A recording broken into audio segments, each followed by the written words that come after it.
మీరు కూడా 50 సంవత్సరాలుగా చాలా మంది సంగీత దర్శకత్వం దగ్గర పనిచేశారు. మీరు సంగీత దర్శకుడిగా కాకుండా ఎంతో మంది దగ్గర నుంచి చూశారు. ఇప్పుడు ఇంతవరకు 50 ఏళ్ళు ఇంతమందిని చూసిన వాళ్ళలో ఉన్నది మీరు. అంతకుముందు బాలు గారు కొన్ని కార్యక్రమాల్లో చెప్తూ ఉంటారు, మీలాంటి వాళ్ళని కూర్చోబెడితే నేను నెల అనుకుంటా, మీలాంటి వాళ్ళు ఏడాది వచ్చి కూర్చుంటే మొత్తం ఎసెన్స్ అంతా వస్తుంది. ఇలాంటిది చేద్దామని కూడా సినీ పరిశ్రమ ప్రయత్నించిందంటారు.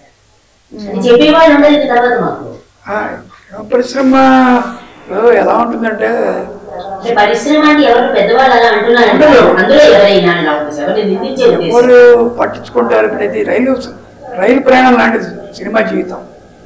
ఎక్కుతాం, మన పరిచయం వైపు మాట్లాడతారు, దిగేప్పుడు వాడు చెప్పకుండా వెళ్ళిపోతారు.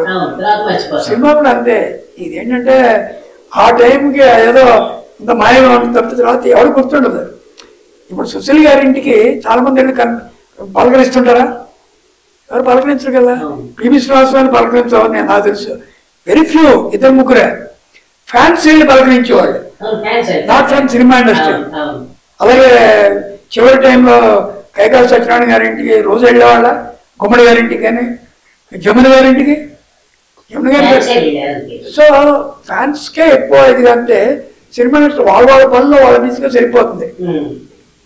అతని సంగతి ఏంటి, ఏం చేయాలి మనం అంత పట్టించుకున్నంత తీరిక ఓపిక ఎవరికి ఉండవు.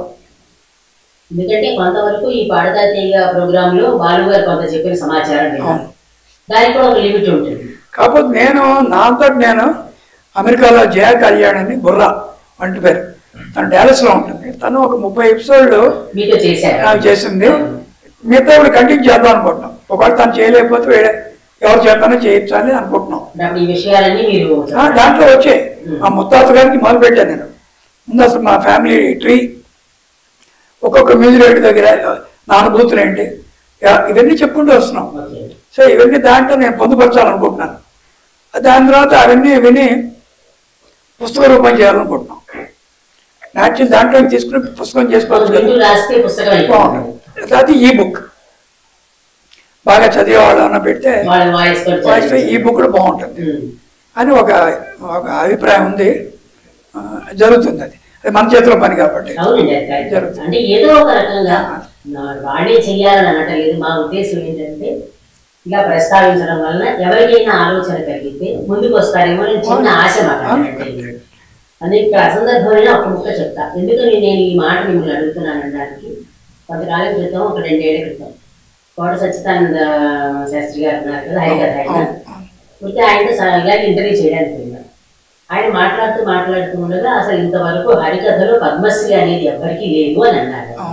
అదేంటంటే గుర్తించలేదా అని అంటే ఎవరు గుర్తించలేదు, కనీసం ఇప్పుడైనా మీ ఛానల్ చూసైనా ఎవరైనా మొదలు పెడితే బాగుంటుంది అన్నట్టుగా చూచాయిగా మాట్లాడారు. కోయిన్సైడ్ అయిందో ఏమో నాకు తెలియదు కానీ ఆ తర్వాత వెంటనే ఆ ప్రకటన వచ్చింది, ఆయనకి పద్మశ్రీ వచ్చింది.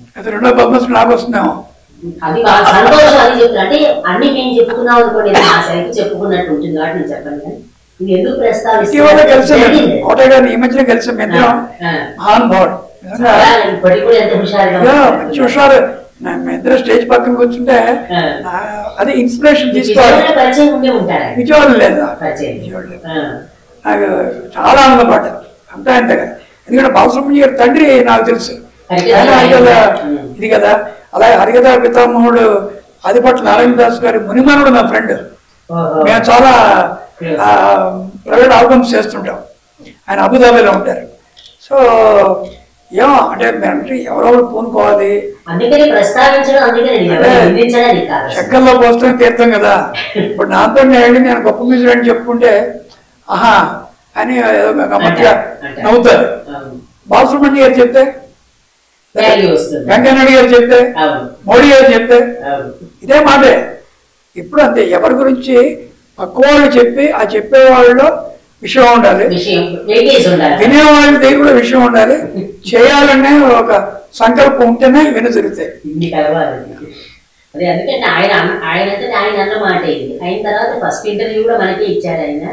ఆ తర్వాత మా శర్మ గారు వెళ్ళి పద్మశ్రీ వచ్చాక సరే తర్వాత అందరూ వెళ్ళారు. అది వచ్చాక సహజం కదా.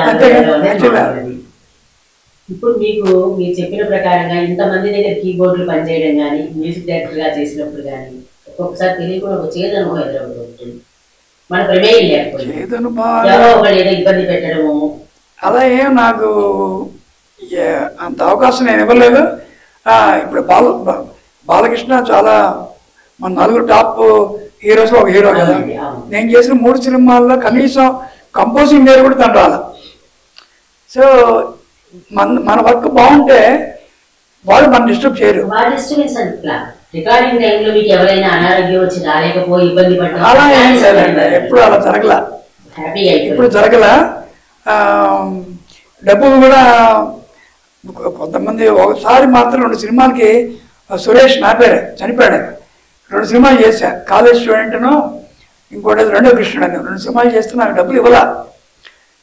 నేనే 5,000 ఇచ్చా ఏదో అవసరం అనుకుంటే. తర్వాత కొంతకాలానికి రామానాయుడు గారి సినిమా చేస్తున్నాడు నేను, తాతమ్మనుడు.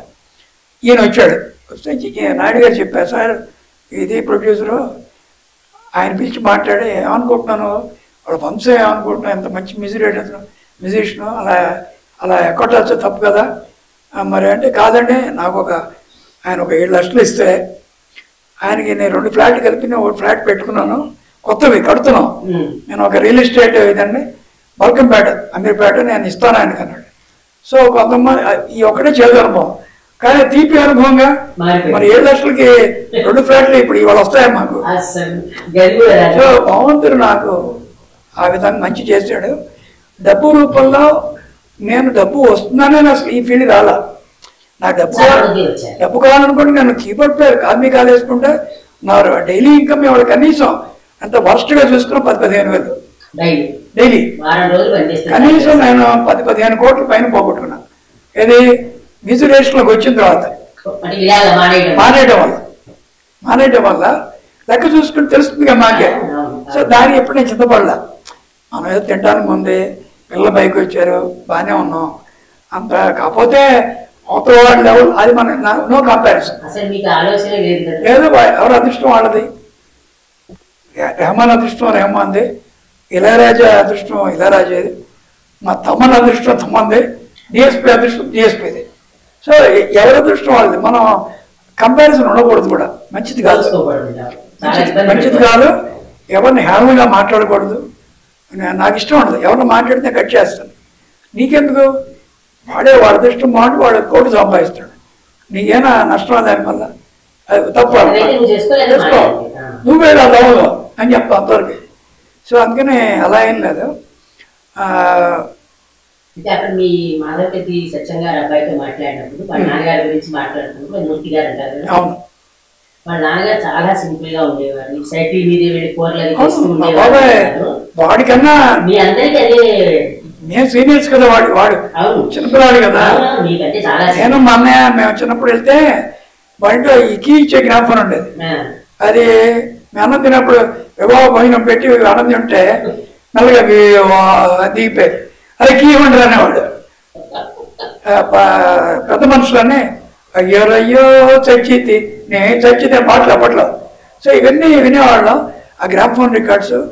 బాబాయ్లో సింప్లిసిటీ డౌన్ టు ఎర్త్ అంటారే, దానికి ఈజీ కోట్ ఎవరంటే మా బాబాయ్. ఎందుకంటే ఘంటసాల, మాధవపతి, పివి శ్రీనివాస్ ఆ లెవెల్కి పేరు తెచ్చుకున్నాడు కదా. మరి తెచ్చుకున్నప్పుడు సైకిల్ మీద ఎవరైనా ఆ లెవెల్కి వెళ్తాడా? రోడ్డు మీద ఎంత దమ్ము ఉండాలి. సో మేము అడిగేవాళ్ళం, నేనే కారు కొని తిరుగుతున్నాను అంటే ఏరా నీ కానీ ఇబ్బంది, నా డబ్బు నా సైకిల్ నీకేంటి అన్నవాడు. వాళ్ళు నో టెలిఫోన్. అసలు మెయిన్ గోఖలే గారు సత్యం గారు నో టెలిఫోన్స్. సినిమా ఇండస్ట్రీలో టెలిఫోన్ లేని వాళ్ళు బహుశా వాళ్ళిద్దరే. ఆ లెవెల్కి వెళ్ళి వాళ్ళు అనేవాళ్ళు, నాతో పట్టుకుంటే కారు పంపించండి నేను వచ్చి పాడతాను, లేకపోతే నేను వచ్చి ఆ సెట్ బొమ్మలు వేసిస్తాను, లేదనుకో మా ఇంటే కూర్చొని ప్యాక్ ఆడుకుంటాం. ఇంటి వరకే, ఇంటి వరకే. అంతేగాని ఫోన్ చేసి పిఆర్ఓ తెలీదు. సో మాకు కూడా అదే అలవాటు, ఆ రక్తంలో వచ్చింది. సంగీతం ఎలా వచ్చిందో పిఆర్ఓ చేయకపోవడం కూడా రక్తంలో వచ్చింది.